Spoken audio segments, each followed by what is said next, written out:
Most people agree that it is very important to keep the outer hips strong in terms of overall pelvic stability as well as bone health. However, did you know that some of the exercises that people choose are largely ineffective? In this video, I'm going to show you my top 3 mistakes that I see people make so that you can get better results for yourself.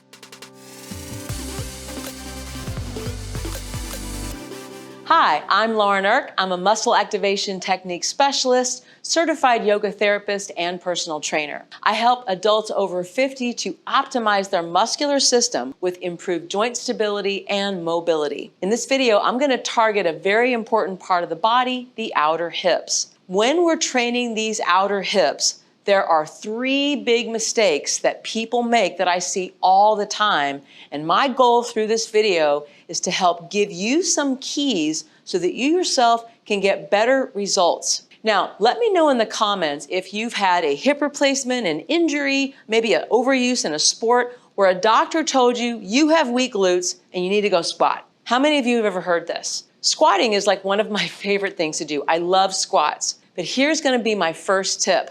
If I go right into a multi-joint moving exercise where there's all these things happening at one time, like a squat, how do I know that I am going to target weak outer hips and glutes? How do I know? I've got my knees moving, my ankles moving, my hips moving, and my spine moving. What if something else is weak? Or what if something else is compensating for these muscles at the hips? Well, there's no way to isolate this. And being able to isolate these muscles is extremely important. On my platform, FIS TV, I have a whole section called the Isometric Boost section where we do exactly that. We take you into these specific positions that are designed to target weak muscles. But let's say that I never did that and I didn't realize that these muscles were weak. Well, if I'm going down into a squat, this is going to be the hardest place of the squat. Now my glutes have to turn on to be able to push me back up out of it. And if they're not strong enough down here, what am I going to feel? I'm going to feel knee pain. I'm going to feel hip pain. I'm going to feel lower back pain. I may even have problems down in my foot and ankle. If you know somebody that this has ever happened to you, please forward them this video so that they can avoid this mistake.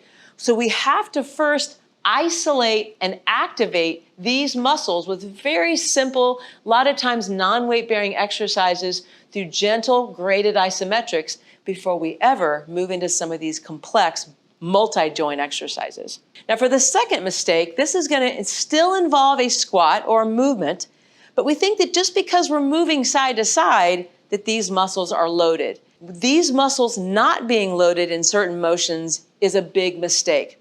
I'm going to tell you why. Let's say that I was told I'm in a pool or I'm in a gym or whatever, and the teacher just says to me, just start squatting or walking across the floor side to side, and I'm going to automatically target these muscles.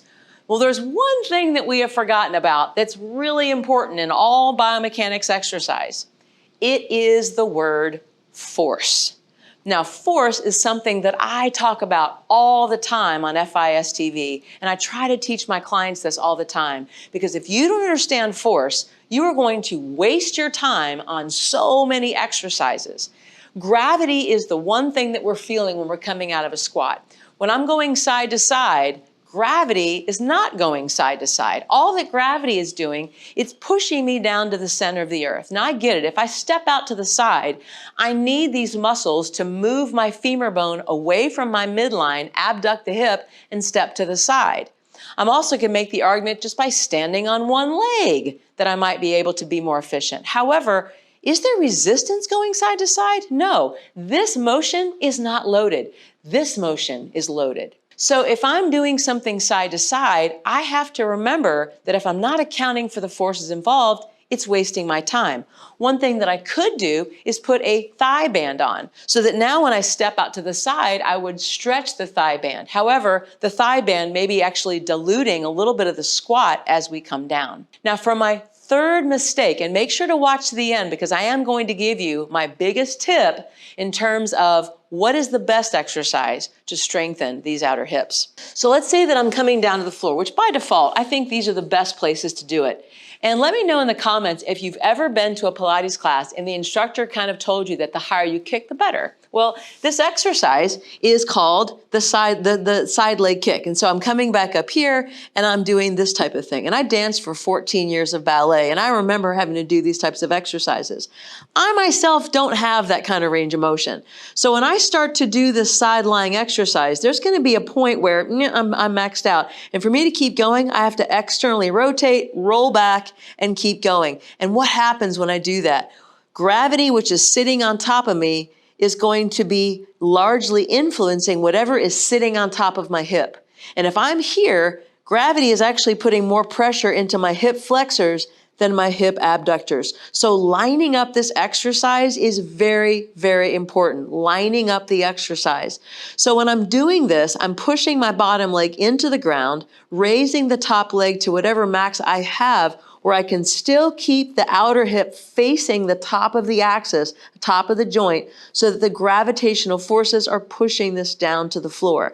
So really, this is actually a better exercise if my goal was to target my outer hip than this type of an exercise. And certainly doing this in a slow, controlled manner is extremely important. Now, I definitely think it's important that we activate muscles before we move them, and we should be able to really hone and tighten these muscles in moving situations before we load them. And in FIS TV, I have a whole program called the Glute Reset that takes you from beginning to end in a 5-day period. I'm going to put a link below if you'd like to know more about it. But as promised, I'm going to show you what is my most favorite exercise for activating the glutes. Number one, for the outer hips, it's going to be standing on one leg. And I'm going to show you this in 2 parts. Standing on one leg is by default going to be the best place to work the outer hips.